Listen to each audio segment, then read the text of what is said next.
Hello and welcome back to episode 27 of the Boxing Social podcast in association with Betfred, with me, your host, Rob Tebbutt. As always, before we get started, I'd just like to remind everybody to please follow, subscribe, smash that like button for more boxing content. Delighted to be joined for the first time, might I add, by unbeaten heavyweight prospect, the Romford Bull, Johnny Fisher. Johnny, first time I've ever met you. So this is a big moment for me. Hopefully it is for you too. It is. How are you, mate? Nice to see you. I'm good, thanks, Rob. Thanks for inviting me down. Just a short trip from Romford, and good to see you. It's very good to see you too. Thanks very much for popping down just a couple of days after you were last out in the ring. So let's start there before we move on and talk about some other bits and pieces.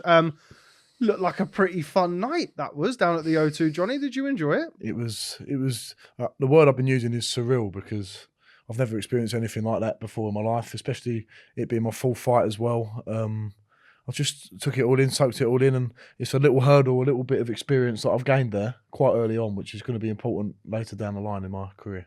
Now, one of the first things that you said to me when you were coming in today is that you feel knackered today. Yeah, I do. I feel shattered. Just explain that a little bit. I just think it's the come down from the adrenaline. I know it's only fought 2 rounds, but I think your body it goes into like war mode, like into a state of just like of readiness. And once it's all deflated down. I've been in bed for like 2 days, just chilling, doing nothing. Had a bit of Chinese and done nothing, but I'm just shattered now. But in a good way, like relaxed. My mind's relaxed.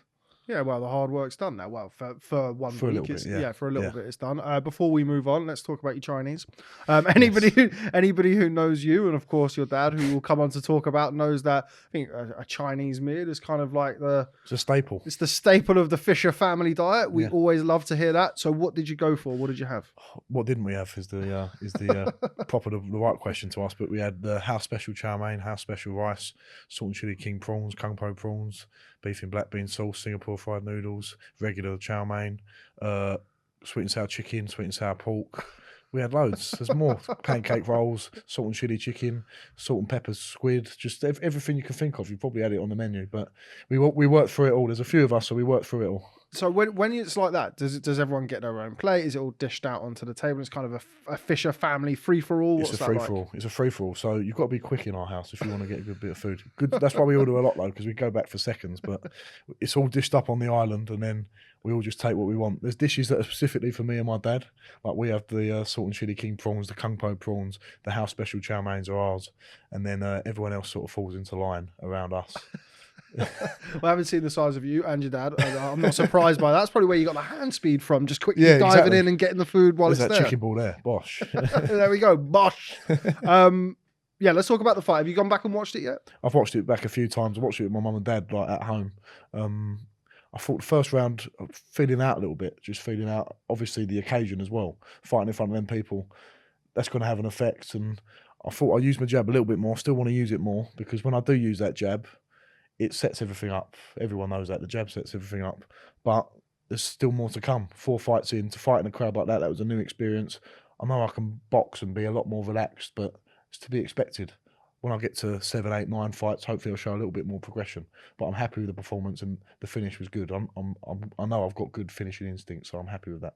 Just touch upon that, because boxing in front of that atmosphere. I mean, like we heard Eddie after the fight talk about, it's the Ricky Hatton days, and obviously we've had, not to the same level as Ricky Hatton, I'm sure you won't mind me saying, but Dave Allen enjoying like a cult heavyweight kind of everyday man. Yeah. What's it actually like being in the middle of that when you've done over 1,000 tickets, you've got everybody cheering your name, and you're only, you're 22 years old and you're 4-0? Yeah, I think the special thing about that night was I was looking around in the crowd, walking into the ring, and when I was in the ring, and it's everyone I know. And that was a daunting part. I think it would have been different if it was people like random people that I didn't know, like boxing fans, just general boxing fans. But because I know everyone who was in that crowd, a lot of them who was in there, 90% of it, it was just that was the hard part, the challenge of it, because you've got a little bit of a personal sort of connection with the crowd, but you've got to block all of that out. I could hear my trainer well, Mark Tibbs, and just listen to him. Took his advice on board, hitting that jab to the body, keeping it a little bit longer, keeping the straight shots going. And when I saw my opportunity, I took it. But what a surreal experience for my full fight. Yeah, you make a good point there. Sometimes I speak to fighters sometimes, and they say sometimes it's easier to box at sort of away from home when you don't know everybody in the crowd. But particularly yourself, you've turned up with all of those armies, armies upon armies of people to come and watch you box. I can imagine that being a yeah, surreal, I think, is probably the right word. Yeah, and it wasn't. I've got lots of support where I live, obviously in Essex and Romford and Exeter Uni. I had a big cheer when I said Exeter Uni, which was great. Must have took about 400 people from Exeter, but I've had people from all over, like people from South London, people come down from Preston, people flown over from Ireland. So it's really nice to have that support from people all over the country and further afield as well. So it is quite. It feels special at this early stage to have that sort of support, and I just hope I can keep people on board and keep building on the journey. Well, before we'll discuss Mark and we'll discuss kind of Exeter Uni in a bit, but let's go back to the origins of boxing, because as I understand it, obviously we know that you kind of went to uni and played rugby at uni, but you boxed, so you did start boxing. Obviously, your dad as well, Big John, used to box. He used to box. He had a few at the Repton. He had a couple of fights at the Repton. He boxed at the Lion, which was near here, or used to be near here, I think. He only had 4 or 5 fights, so he wasn't nothing exceptional, but he knew how to hold his hands up. But for me, I boxed since I was young. In terms of being in the gyms, when I was 6 or 7, I was at Ongar ABC, went to Brentwood, 5-star. So I've always been in the gyms from a young age, and it complemented all the other sports I was doing at school and my schoolwork and stuff. I only had 10 fights altogether. I had 6 juniors when I was between the age of, I had 2 when I was 11, 12. Then I had 4 from about 14 to 15 years old. Then I had a massive break because I went to university. I went to sixth form, played a game of rugby. The first game of rugby I played, I broke my hand. What's your luck like? And a couple of years to sort all that out, really. And then I started boxing again at university. I had a couple of amateur fights there and just sort of progressed from there. But I wouldn't say I started boxing when I was 18, 19, because I've done it since I was young. But it was like I started afresh when I was 18, 19. I was a completely different person. I've matured. And I think that was a brilliant thing that happened to me, really, having that break, because I had that reignited fire to go back. Did you always kind of plan to go back, or was it something that just kind of happened organically? It was just organically. I met one of my good friends, Zane. He was a big boxing fan. He's actually from Dagenham, near where I live, and he was down at Exeter Uni at the same time. I saw him and I said, oh, he's good on the pads, like really like Floyd Mayweather style pads. And he knew a lot about boxing. And we just started hitting some pads, and just kept doing a few sessions, done a few sessions when we was back home as well. And we said, why don't we try and train for a fight? And we had one round knockout, and then we had another round 1 knockout, and Joe Joyce got in contact. I got in contact with him then, but it was all down to me having a good relationship with my mate Zane, and just fell into it. It's funny how things work out, and now I'm here and just going on the journey, continuing. Yeah, I mean, I think everybody's journey into boxing, more often than not, I speak to a lot of fighters, and a lot of people's journeys are very, very different. Yeah. But you don't get too many people who do the university route. I mean, you've got a degree where you can go and do something without getting punched in the head. Yeah. And then decide, I mean, Joshua Boatsi is one that kind of sticks out from the domestic scene at the minute. Joe Joyce, of course, went to uni as well. Was there ever any kind of suggestion or ever any kind of temptation for you to maybe not get punched in the head for a living? No, because I'm just I'm not aggressive in my mentality, but the way I am is quite an aggressive. Like, I'm heavy-handed. I've always loved rugby. I've loved sports where you get stuck in. Even when I played football, I was always a physical kind of guy, and boxing was just always something I loved from a young age. But as you said, there's a lot of guys there's quite a few who've come through, as you said, Joe Joyce, Joshua Boatsi, Fabio Wardley's another articulate guy. Mm-hmm. I don't think he went to uni, but I think it's good for boxing as well, because there is that perception. Even when I went to university, everyone loved the fact that I boxed at university, but there's a couple of people who were like, well, why are you doing that if you've got this chance to do a history degree and go into law and things like that? But it's good. We're challenging that perception, I think, a little bit. A lot of the articulate boxers coming through, that you don't have to be a brain dead guy to be a boxer. You can have other parts to your game as well. Yeah, and it's certainly something that we are, as you mentioned there, we're seeing kind of more of recently with Joshua Boatsi, Joe Joyce, etc. Fabio Wardley fairly well. He didn't go to university. But anyway, talk to me about growing up. You mentioned before we got started here, obviously you mentioned your dad, but your brothers as well. Yeah. I'd imagine it's quite an active household to grow up in. Yeah, there's always something going on in my house. I've got 2 younger brothers there.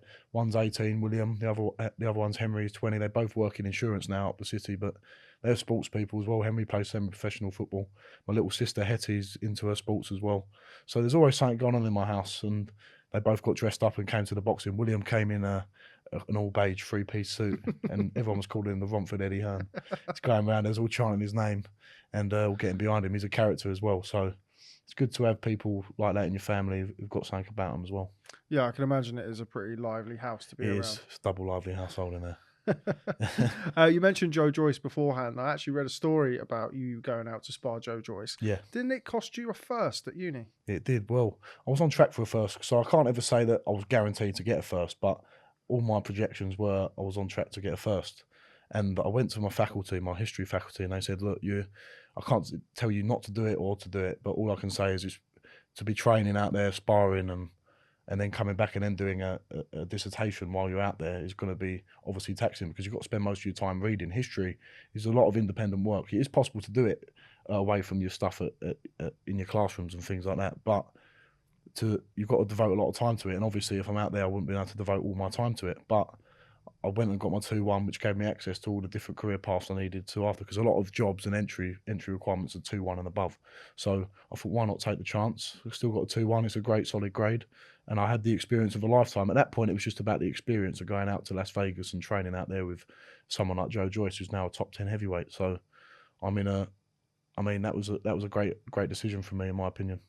How did that come about? How did Johnny Fisher from Essex at uni in Exeter end up sparring Joe Joyce in Las Vegas? How did that come about? Well, I've started following Sam Jones on Instagram. I've followed him right from the beginning, and I've always, who's this guy, like making all this noise and making all these accusations and rubbing Bermain Stavern up the wrong way and nearly getting behind that Sam, yeah. And and then I just said, he put something on his Instagram story once, like a question, anybody available for sparring?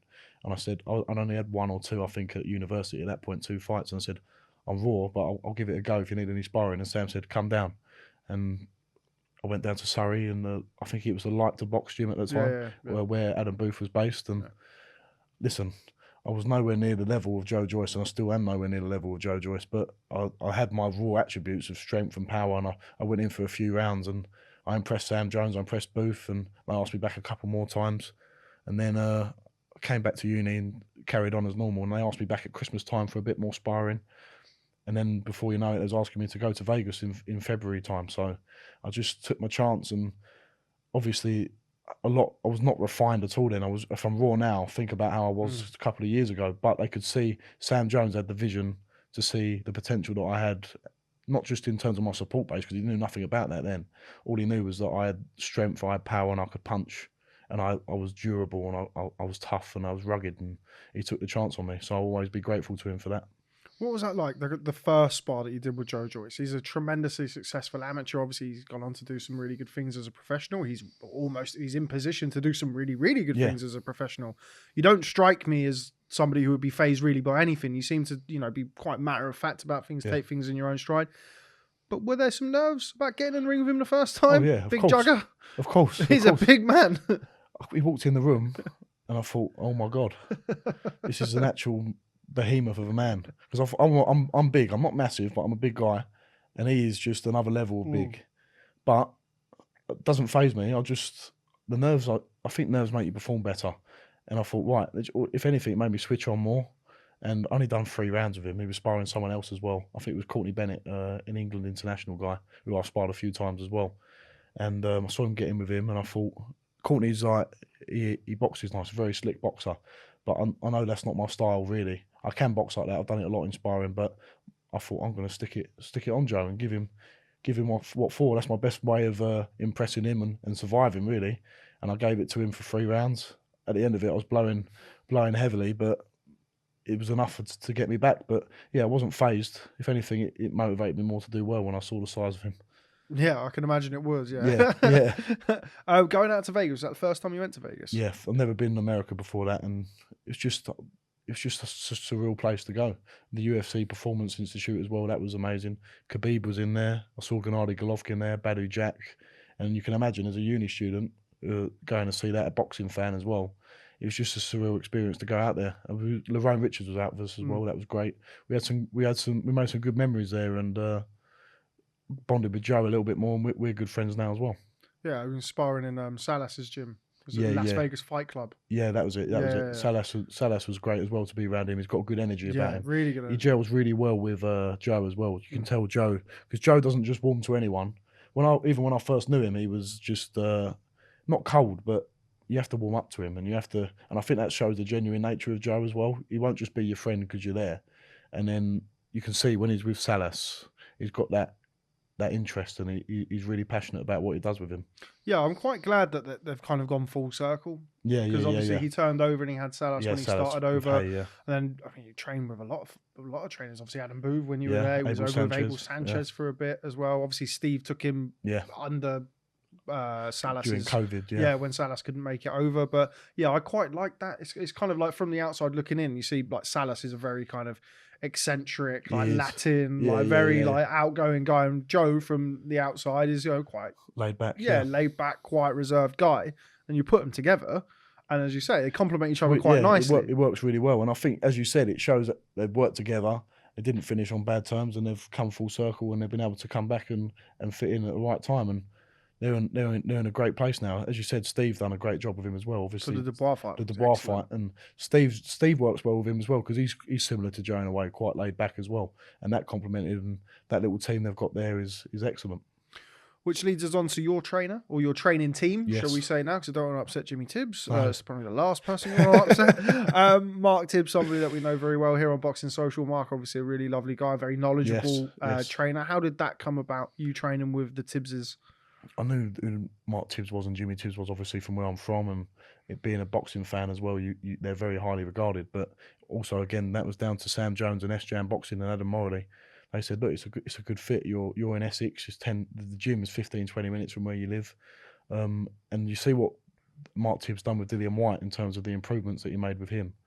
If I could get a 10% or 20% of that at the early stage of my career, then that's fantastic for me. And me and Mark have gelled really well. We're good mates, we're good friends, and to have the experience and knowledge of Jimmy Tibbs behind you as well, and the whole team. We've got assistant Steve Andrews from the beginning stage of my career. For my first 2 fights, he was my cornerman when Mark was away with Billy Joe. So to have him and Sonny Cannon on the team now as well, there's 3 or 4 different people there that I've really grown with, and they all complement, and I'm in a fantastic place right now with my training team. You mentioned the work that Mark did with Dillian White. I think it's widely kind of regarded as some of the better work that we've seen from a trainer and a fighter in the last 10 years. I think Dillian White improved massively under Mark Tibbs. What was the first thing that Mark said to you, or one of the first things that he wanted to work on with regards to your style?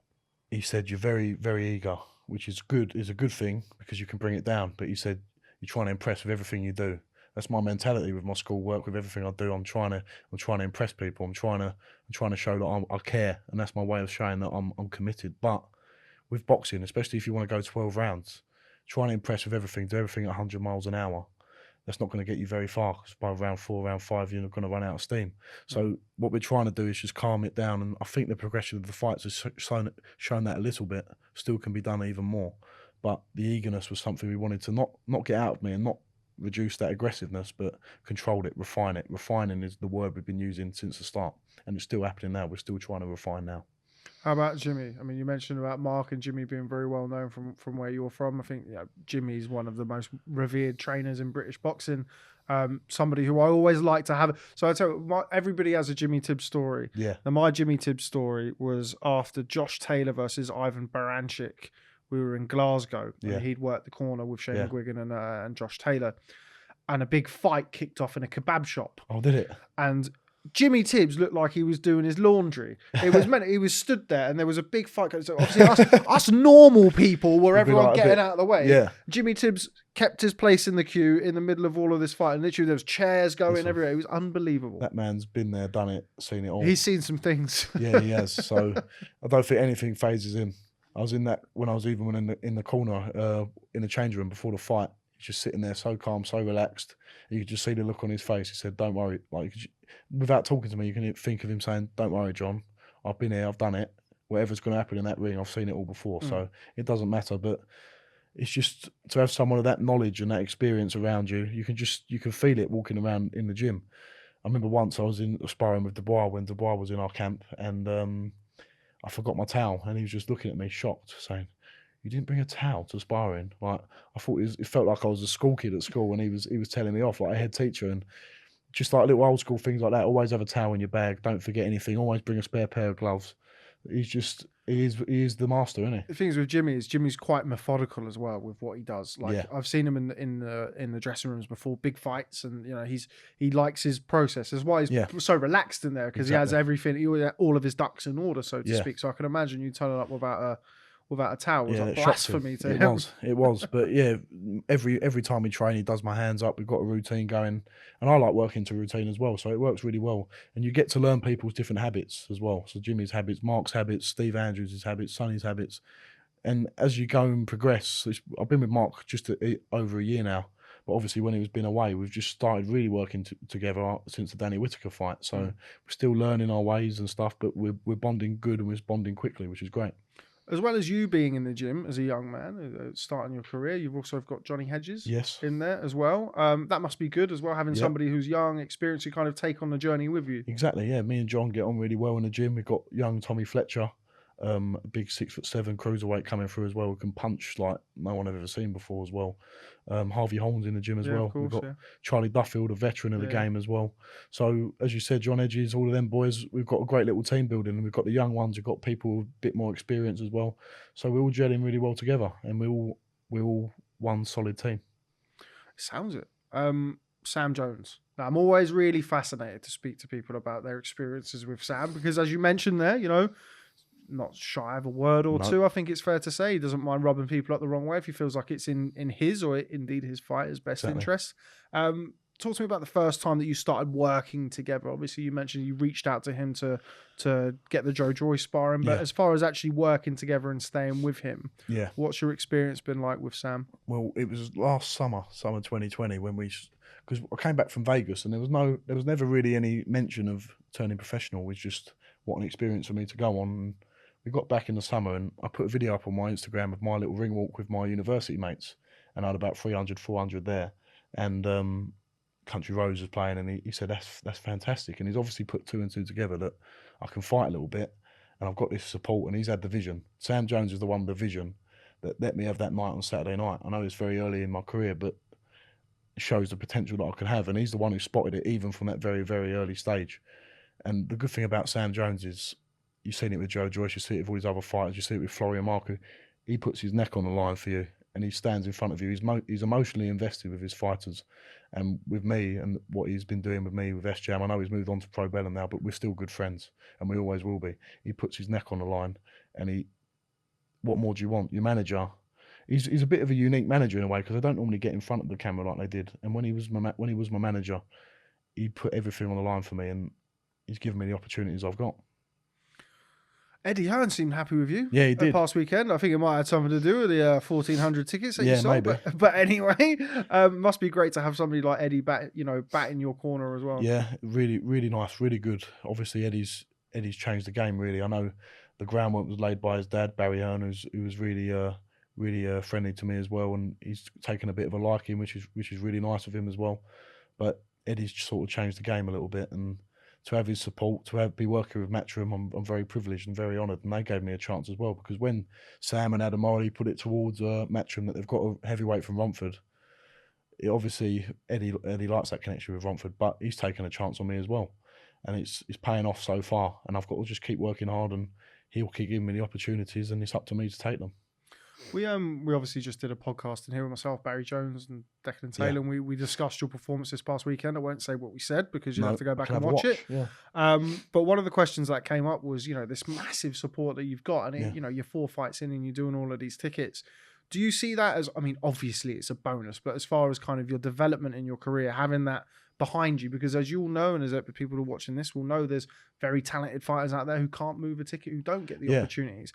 But do you feel that that's going to help you now, help you get the right fights, and kind of, you don't have to rush it because you've already got that part of your career kind of blocked off, kind of thing? Oh, definitely. And as you said, there's people out there who've achieved a lot more than me as an amateur, and probably look more talented than me, or done and worked harder and done more things than what I've done, and they can't move a ticket like I can. So I'm just really lucky to be in the position I'm in.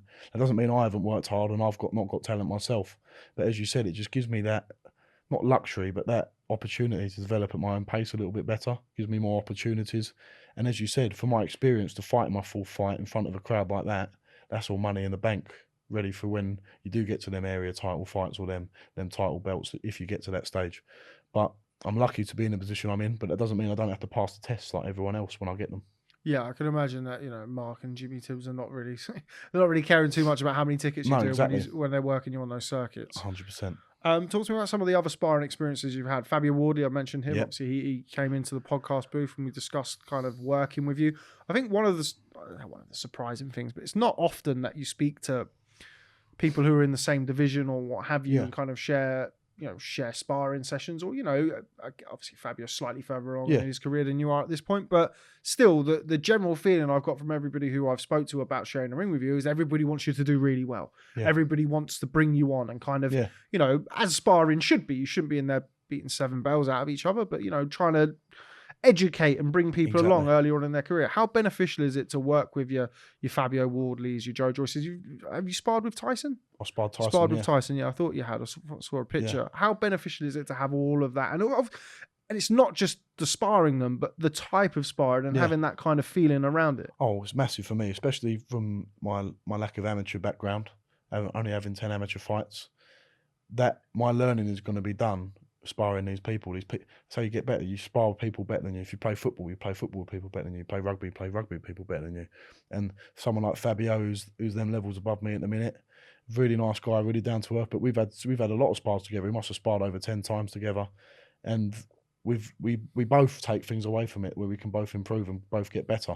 And it's about different styles as well. Sparring Daniel Dubois was a big step forward for me, because that aggression, that physicality that he's got matches mine. And it makes me have to think about other ways of fighting as well. Tyson Fury, obviously, you can't get much better than sparring him. And he was such a down-to-earth man as well. As you said, people are happy to bring me on, which I'm really grateful for.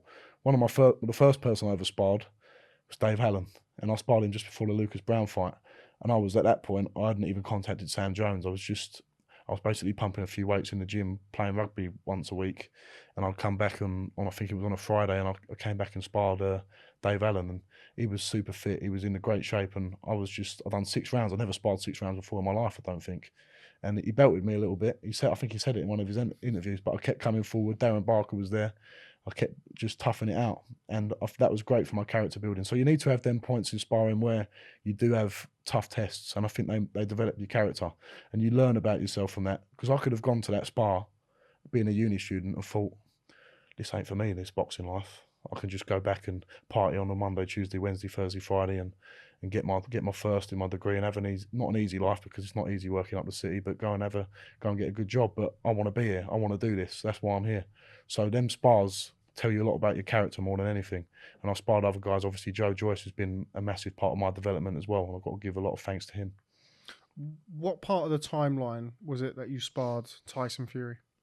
Recently, sparred him just before he went out to America for the Wilder fight, the third one, and I was only doing a few rounds at the time with a few other sparring partners, but it's just a style that you can't replicate with anyone else. He's a bit unique, and once again with that, like I said, when I sparred Joe Joyce for the first time, my best way of dealing with Tyson Fury, or trying to get through them rounds and trying to give a good account of myself, is to be aggressive and use my natural strengths. And Sugar Hill was impressed, Tyson was impressed, and Big John Fury was impressed with me, and they took a good liking to me, which was really nice to feel as well. But Tyson Fury he's a different level to anything I've experienced before, and you know why he's the best in the world after sparring him. Why is that? Break that down a little bit. Aggression, but aggression from range as well, with looping shots that you can't see. So you've got to always be on your game. You can't just, if you shell up and think, oh, I'm going to be defensive, that's probably the worst thing to do against Tyson Fury, because you're a sitting duck. So your best way of doing it is being your natural self. And it's the aggression and the power and the strength that he has, being a 6'9" man as well. Because you expect someone to be strong who's probably a little bit more compact and dense, and like a 6'3", 6'4" frame, and someone who comes forward, maybe like a Derek Chisora or someone like that. But he's got strength, but he's got size and reach and boxing IQ all at the same time. He's got a little bit of everything, and I think that's what makes him the best. But what sets him apart from most boxers on the planet, and I think you've got to give Wilder credit for this as well, is his mindset, and he doesn't give up, and he keeps going, and he keeps coming forward. He sparred 12 rounds with 3 or 4 different sparring partners, and not that he was feeling the pace, but that's going to be difficult for anyone who's sparring top prospects coming through. And he's just got that mental state. He just doesn't give up. You saw it in the first fight. You saw it in the third fight as well. And I think that's what sets him apart. It's interesting that you'd say that, because kind of pre-Sugar Hill, I'd spoken to a lot of fighters who had sparred him. I know Lawrence Okoli did a lot of sparring with him for the first Wilder fight. And everybody always, when I spoke to them, would talk about his movement, his speed, Yeah. his reflexes and things like that. And it's kind of since the Sugar Hill switch, Yeah. people yourself there, the first thing you talked about was the power, the aggression, the ability to It's that punch Kronk hard. style, yeah. Yeah. How hard does he hit, and how physically strong is he compared to your Joe Joyces and people like that? Because Joe, from the people who I've spoke to, everybody talks about Joe as the physically strongest they've been in the ring with. But obviously Tyson, with regards to punching power, 6'9" man, 19 stone, sitting down on his shots. I can imagine he can dig a bit. He can dig, and that languid sort of looseness of him as well. It's a different. I wouldn't say he's the most powerful puncher I've been in with, but he can definitely punch. And if you've got a 19.5 stone man punching you, you're going to feel it no matter what. If you've got a 16 stone man punching you, you're going to feel it. But with Joe Joyce, I think the development through him and the strength that he has, sparring him from the age of 18, 19, made me strong as well. And I'm comfortable. I feel I could get in with anyone and I'll be able to handle their strength because I feel really strong in myself in terms of the physicality. I think that's a lot to do with not just sparring Joe, but my rugby days as well. So when Tyson did want to tussle a little bit, I thought, this is my bread and butter. So I was able to impress a little bit there. But I can judge people's strength. Joe Joyce was really, really strong. Joe Joyce is probably the strongest physically out of them. But Tyson Fury wasn't far off. And think of all the other things that Tyson's got to his game as well. Are you one of these boxers who still watches a lot of boxing? Do you watch every show? Do you watch a little bit if it kind of interests you? Yeah, I'm not gonna lie. I don't watch every single fight. I don't watch all the weight divisions. I like watching heavyweight boxing. I watch the big fights. I like watching some of the old fighters as well. Watch a little bit of Tommy Morrison, Lennox Lewis. But I wouldn't say I'm glued to the telly all the time watching boxing. But I can appreciate, and every now and then I'll switch on a fight and just watch it. I watched Lennox Lewis Vitaly Klitschko when he cut his eye the other day. I watched Lennox Lewis David Tua the other day as well. So it's not something I do frequently, but I wouldn't say because I speak to Joe Joyce. He hardly ever watches boxing. No, yeah. He's not a massive boxing fan, in all honesty. But I'd say I'm a little bit more than that in terms of what I do. I do like to watch a bit of boxing here and there. Did you watch Wilder Fury 3? Did you watch it live or did you watch it the next day? I watched it live. I was watching Smith Fowler up in Liverpool. And we all watched it in a room afterwards. It was great. It was really good. We had to wait up to ages. I didn't go on to like 5:30, didn't it? Bad. Yeah, should have just woke up at 5 o'clock. It would have been a lot easier. Yeah, I'm not one who sets an alarm because I'm one of those where if I go to sleep, that's it. I'll literally wake up and turn the alarm off. And go back to sleep. So you're better off staying up. Yeah, I'm getting a bit old for it now. I feel I've got too many miles on the clock. Yeah. It is one of them things. So you're probably better off just staying up. But I'm glad I did stay up and watch it because to watch that live, it's just like it wasn't the most technically pleasing fight, but just all out action and just two people didn't want to give up. And credit to Deontay Wilder because after that second fight, to have the mental strength to come back and. I think he was just getting from like round 5, 6 onwards, or probably even before. He looked shattered, and then round 10, just before the bell, he just came out of nowhere with a big flurry. Yeah. I was watching it back, and I just thought that takes mental strength because your body's gone at that point. It looked like and just the mental strength to come out and do that, and he could have turned the table again, but he didn't. And then Fury got the job done. When you're watching a fight like that and it's 5:30 in the morning and you're looking at Tyson, somebody you sparred with, does that really get the juices going? I can imagine like a fighter jumping up and shadow boxing and having. It's like you just watched a Rocky film. Yeah. You get up and you just that's what inspires people to do. It doesn't just inspire boxers, but that sort of attitude that both of them showed in there inspires everyday people as well. That's why people love heavyweight world champions. Yeah, because they've got something special about them. And that's why boxing, like unlike other sports, is so far-reaching to the not even just the non-boxing or the sometimes the non-sports fan, because everybody can kind of. I mean, I know they're doing the campaign at the minute with Tyson after he was knocked down in the first Wilder fight, so it's like the mental health side of things. Everybody can relate to things that fighters go through in boxing matches. Well, boxing matches, to not sound too corny, it is a bit of a metaphor for things that go through life, isn't it? So as you said, people can relate to what they see in there. What do you make of the current state of the heavyweight division? I think Tyson, it's fair to say, has kind of solidified himself as the number one. Alexander Usyk with a brilliant performance against Anthony Joshua a few weeks ago. How do you see the kind of the heavyweight leaderboard, so to speak, at the minute? I think Fury rightly at the top. I think he's the best one out there. But then below that, you've got 5 or 6 names that can all mix it together. I think Usyk's put himself up there now. He's got to be top 2, top 3. And he's surprised a lot of people because if you see his fights against Chisora and I can't remember who the other heavyweight was. Chaz Witherspoon. Yeah. I think the physicality side of it, people would have questioned a bit, but he's shown against Joshua, whether Joshua introduced the right game plan or not, that he can handle that. Joyce is up there, Dillian White. There's a few names around there. It's wide open. You've got, and below that you've got Parker, you've got Wallin, you've got people like that. So it is open, and it's interesting. If you think back to 2012, 2013, when Klitschko was still at the top, it wasn't as open as this. No, and then for sure. That turning point, I think, was 2015 when Fury got the win over Klitschko, and it just sort of opened it up a little bit. We've been lucky the last few years. It's been an exciting division to be a part of. Particularly over here as well. I mean, you mentioned there, you've got Fury, Joshua, Joyce, Chisora, White, Dubois, you've got your good mix. self, of course. You know, you've got people. You don't have to look very far. And that's what I'm saying. It's not just the top level. Like them guys are all top level, but you've got your Fabio Wardleys, you've got your Nathan Gormans, you've got people at that level, you've got Dave Allens, you've got people just on the cusp of that Cash Ali, people like that. There's excitement all the way down, and you've got the prospects at the beginning like me, David Adelaide, Tommy Welch, them sort of guys coming through as well. So it's a good time to be a heavyweight, especially in Britain. Certainly is. Do you allow yourself to look, like when you're watching, I mean, you'd be kind of crazy not to at least allow yourself a little dream and a look forward into the future, while of course obviously kind of remaining focused on what you're doing now, but how much do you allow yourself to kind of to dream, as it were, and look far ahead? Yeah, you do. You want to always visualize what you want to achieve, but I don't know how. I don't want to say right in my head this is the plan of what we're going to do, because nothing in life works like that, let alone boxing, because things change in boxing all the time. But if I could say in 18 months I've got some sort of title, or that's what I'm aiming for. But I know for me, my apprenticeship is happening now. It hasn't happened in the amateurs. So I have still got to have that attitude of fight by fight, see where we are then, see where we are here. But you can always dream, and I'd love to be a British champion one day. That would be an absolute unbelievable achievement. Whether I can get there or not is yet to be seen, but I'll give it my best and see if we can get there. Kind of what we've spoken about there. You've got your Joyces, your Whites, obviously Fury and Joshua are kind of significantly past domestic level now. I think Joyce has he still got the British, or has he vacated it? I don't know. He's obviously not going to defend it anymore. He's above that level, I know Fabio Wardley's trying to slip him a few quid to get rid of it, so he can fight for it.